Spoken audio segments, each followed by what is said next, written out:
Sir, ഈ CBA academy provide ചെയ്യുന്ന main കോഴ്സുകളിൽ ഒന്നാണല്ലോ ഈ ഒരു office administration course. So what is office administration?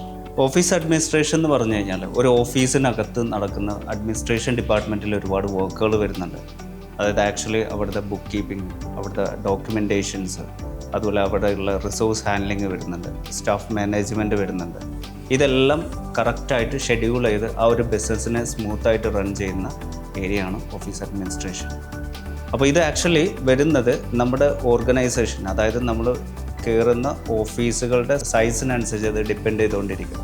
ഒരു ചെറിയ ഓഫീസിനകത്താണെന്നുണ്ടെങ്കിൽ ഇതെല്ലാം ഓൾമോസ്റ്റ് എല്ലാം കൂടി ഒരാൾ തന്നെ ആയിരിക്കും മാനേജ് ചെയ്യുന്നത്. നമ്മൾ നല്ലൊരു ഓർഗനൈസേഷനിലാണ് കയറിയിട്ടുണ്ടെന്നുണ്ടെങ്കിൽ ഏതെങ്കിലും ഒരു ഏരിയയിലായിരിക്കും, കോറായിട്ടുള്ള ഏരിയയിലായിരിക്കും നമ്മൾ സ്പെഷ്യലൈസ് ചെയ്യുന്നത്. ഇതാണ് സിമ്പിളായിട്ട് പറഞ്ഞ ഓഫീസ് അഡ്മിനിസ്ട്രേഷൻ.